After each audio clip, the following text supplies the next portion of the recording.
Hi everyone, welcome to our very first podcast. We're just trying to get this equipment and everything sorted out. Hello Bruna. Hello Dan, how are you?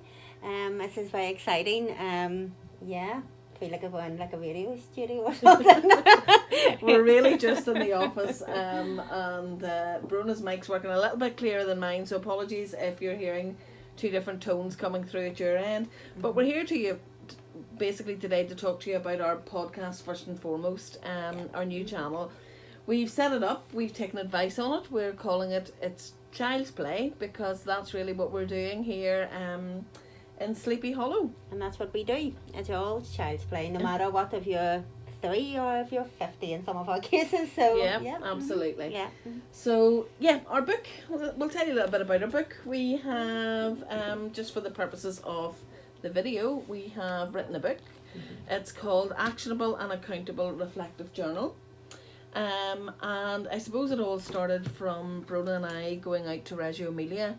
I went out to Reggiomented about 3 years ago, and we have been implementing that very, very successfully in our day nursery ever since. I just don't think I'm recording. I don't think you can hear me, Bruna. To Reggiomented about 3 years ago, and we have been implementing that very, very successfully in our day nursery ever since. When I went out to Reggiomented, first off, I went out and came back and really changed environments. That's really what I did. I came back, and before you knew it, one of our downstairs toilets in our day nursery, literally we had taken out the toilets and we plumbed in water stations. We had various heights of sand play, and that was really because in Reggiomented, when I went out there, I saw they used every spare space. I mean, they were using their bathrooms for water play, so it was just amazing. I came back with all of these ideas, overwhelmed really, and I came back and I was changing everything just overnight. And I found it really, nobody could actually grasp it because nobody could see what I had seen in Reggio. So we were really, really lucky that Bruna got the opportunity to go out the next year, and Bruna went out with the intention was to find out how could we get the paperwork, how could we write up documentation that would support what we're doing, so that everybody else would get an understanding. But do you want to talk a little bit about your experience? Yeah, so when I went out, such a wonderful experience. If you ever get it, if you ever get the chance to go to grab it with both hands. But I went out, as Dan said, and I was out for documentation, and I can remember sort of walking around speaking to the teachers out there and asking them, how they done this, how they observed, what about risk assessments, because the children in all the schools were allowed just to go in and out and outside whenever they wanted. They didn't have adult supervision, and I said, what about risk assessments? And they were just looking, saying, we don't do risk assessments, our children know, and they know the boundaries, and and I really came back thinking, we are doing our children such an inservice really, because those children over there from the age of 3, like 2, 3, were so independent and were just, it was fantastic to watch. But amazing. It was amazing. But we had went, as I say, I went for the intention of the paperwork and how to document the paperwork. And again, their paperwork was documented so beautifully. They had somebody who'd done it every day, and it was just really gorgeous. But it was very simple. It was very, very simple. When we looked at our paperwork, it was so detailed, and we were going into so much detail. So we looked at this and to see how we could. It was all very much process over product. So we changed how we display our displays now, and instead of having the finished products up on the wall, we will have photos of the start of the journey, then the middle of the journey, and then the end of the journey. So we won't have finished products on the wall. We will have the journey, and it will be photos of the journey and the children taking part. And the children get so much more out of that, because they can see it and they can explain it to you.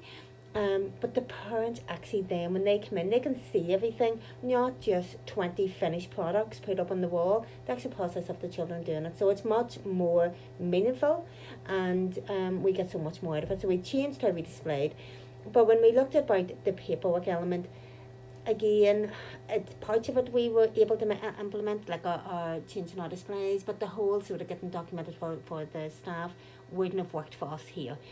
So we then decided, right, let's go on professional development days in the south of Ireland. Let's go over across the water to England, and we went on about 5 different professional development days, and we looked at how they documented their paperwork, and we actually went on local training as well. Do you remember in Northern Ireland, Brona, the day you had a terrible toothache? I was a very Brona, yeah, Brona had really I don't take awful painkillers. I don't like taking painkillers. I'm one of those weird people who tries to suffer through the pain, and that day I actually had to give in and take 2 paracetamol.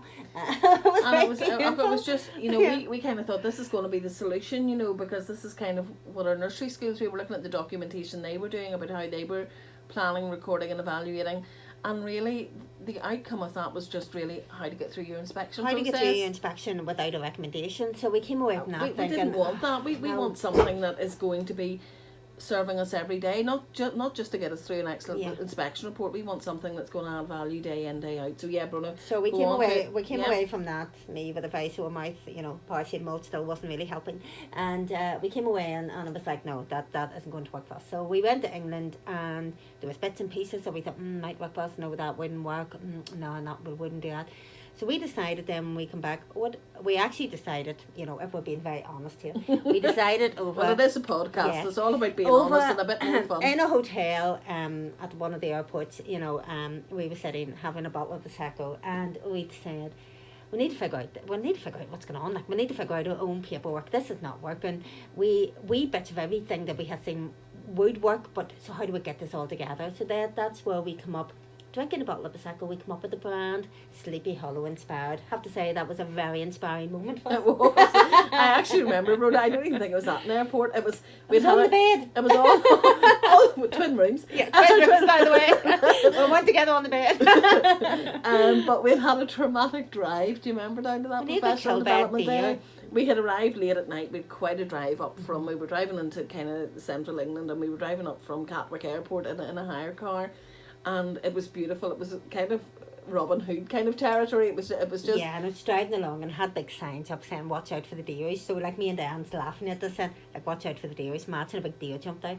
A deer leaped over our bonnet. I do not know how we survived that, or how the deer survived that We were just like, I was just there, like us two squealing, there's a deer! And, you know, so then... I actually think Pauline, our bookkeeper, was on loudspeaker. We were hands-free in the phone, but it was a dark night, so it must have been winter, Bruna. So it was about 5, but pitch black at that stage. It was October. Yeah. And, so again, we had to drink Prosecco to get over that event. You know, that was an awful event. But we did. We came up. We just said, look, nothing's working. We came up with our own paperwork, and when we came back, we wrote an actionable and accountable planning document. At that point, and then we created our own actionable and accountable for our staff, and how to do the planning. We wanted planning to be what's happening in Crumlin, right through to what's happening in Newtownards, to happening in Glengormley, to happening in Lisbon. We wanted everybody to be recording on the exact same sort of documentation.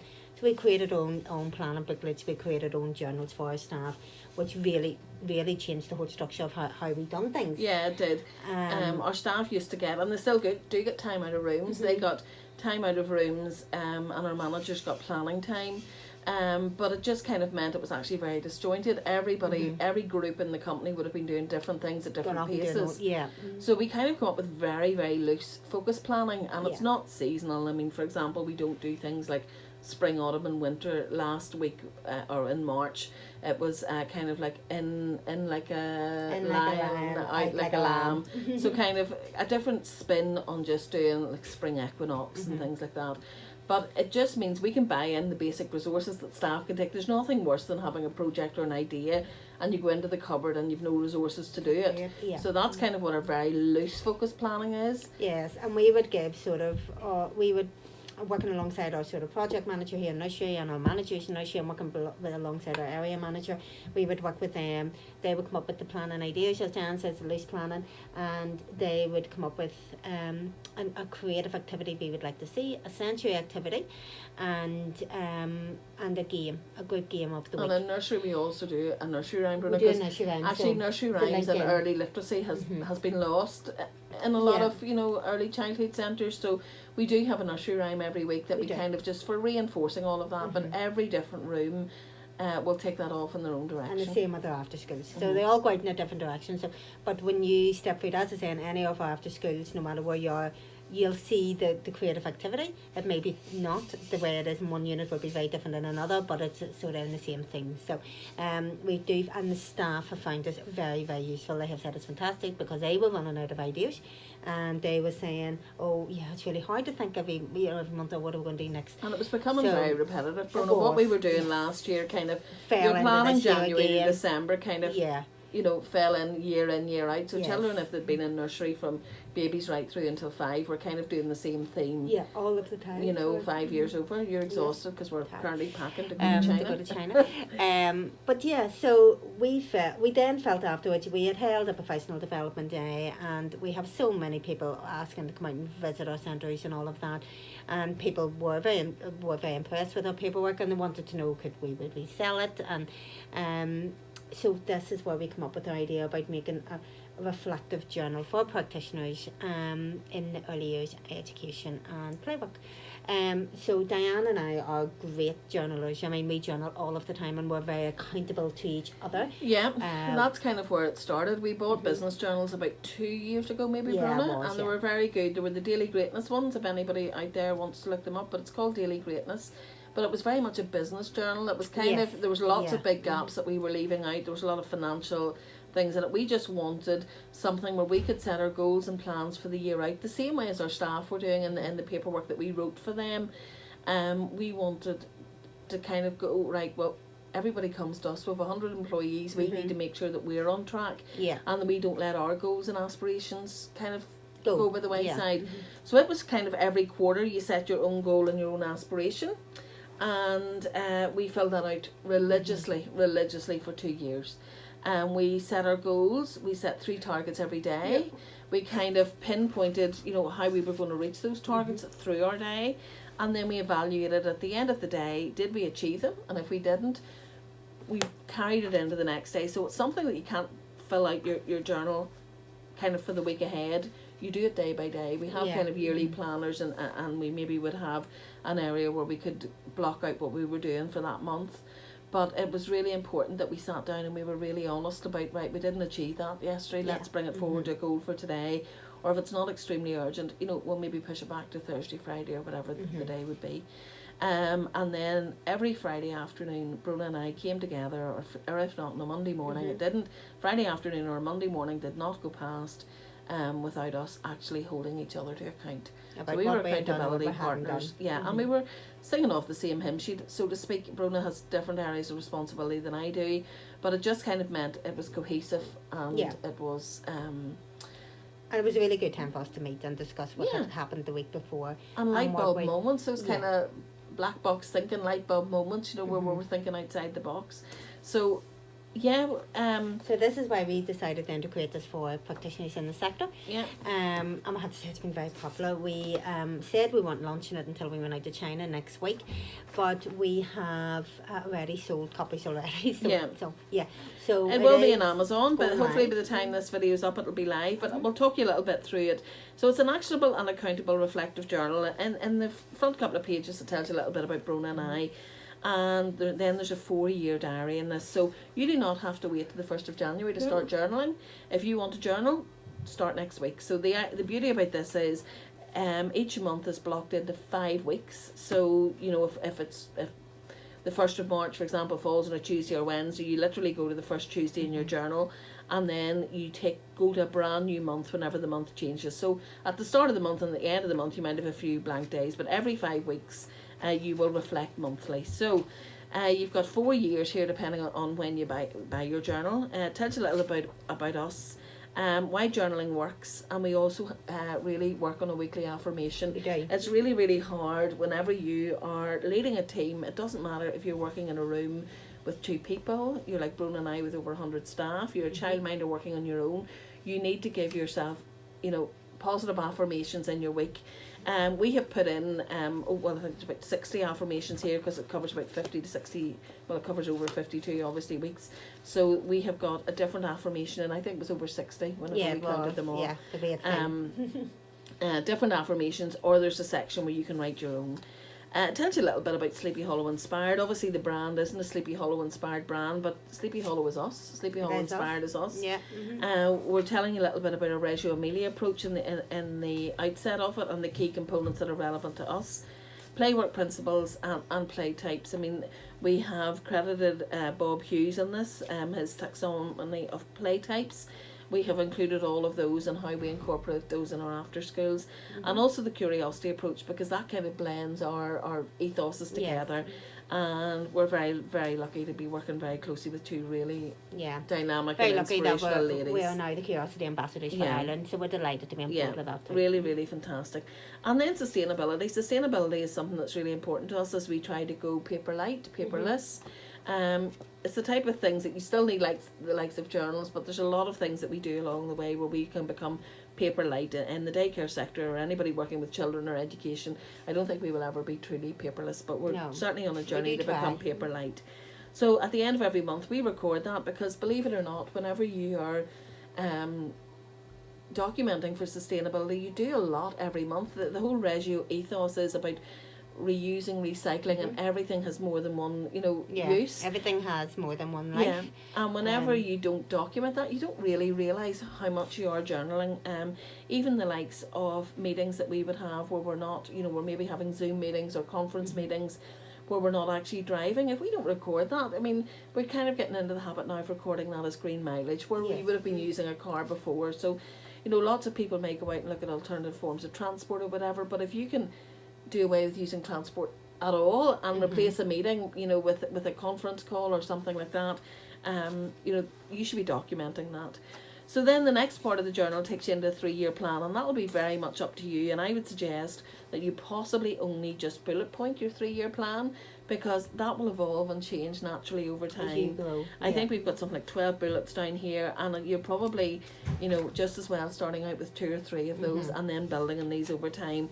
I would hope to see these journals completely, I know that ours were well and truly battered and torn, by the end of the year, but that's because they were being used. So the first part of the journal, you'll get a little quote from us. I mean, the first month is we do not learn from experience, we learn from reflecting on experience. And that has been our journey. That's kind of what has taken us in a decade, from 35 families to over 750. And 8 staff to over 100. And expanding all the time. 2 new units opening this year, and plans to expand into the Republic of Ireland, and doing things like our podcast and lots of other things that are adding value to our service. So our first weekly affirmation, just to give you an example, Brona, is, do you want to read that out so it's not always me talking? I fill my mind with positive and nourishing thoughts. And that's something that I would kind of just say into myself probably, lunch, breakfast, dinner, whenever you're struggling, when you need 10 minutes or you're having your coffee break. We've just set our coffee cups to one side. Would you like to see our coffee cups actually? It'll make you laugh. So for the purposes of the podcast, I'm the boss, but there's the real boss beside me. So, maybe if I've had a challenging morning with the real boss, I'm saying to myself, I'm reaffirming that, and the second one is, I love to see my dream coming into reality every day. And it's actually really important. It's really important to actually try to remain positive. Sometimes it's really, really hard. We understand, okay? We are there. And we would do a huge shout out to Stephanie and Lindsay over in the Curiosity Approach. Of any early childhood practitioners or childminders wants to do their accreditation, they have a great module on this about getting on board the bus, and about the importance of having a positive environment. Children deserve to be in a positive environment. Definitely. And we're open from 7:30 to 6:30 in our nursery every day. It's a very, very long day if you're not remaining positive. And I suppose that's where I suppose everybody has somebody who they work really well with and have that sort of person that, their person in work, and that's what Diane and I are to each other. So if one of us are being quite negative or maybe has came in and having a bad morning, the other person can very much say to them, is there something wrong today? What is wrong? You know, do you want a wee cup of tea? Will that make it better? You know, and actually maybe bring that person back around again, because sometimes you don't even realise in yourself that you're actually being negative, or that you maybe are having a bad day. And sometimes it just takes up one person to say to you, what's wrong with you? What is wrong? What's wrong? You know. So the next thing, I don't want the podcast to go on for too long in the first instance, but we'll talk a little bit more about this in the next one. But we can be your accountability partners. You can reflect with us. I mean, this is really why we've set a podcast channel for the people who are on their own. Is that my phone buzzing? Let me turn that off. So so basically every day you're going to set yourself 3 goals. You are going to bullet point them. I mean, for example, in my first week I've added a 4th goal in. How are you going to do what you said you would do? Bullet point maybe your journey through the day, and then you evaluate at the end of the day. So we do that Monday to Friday, and then there's a few in there for Saturday and Sunday if you want to reflect on your goals. Then during the week you're also going to record your emerging ideas and your planning notes. So there's several, I'm not going to go through all of those, but they're very, very relevant to early years and after schools practitioners. And then at the end of the week, it's really, really important to reflect on what you've done.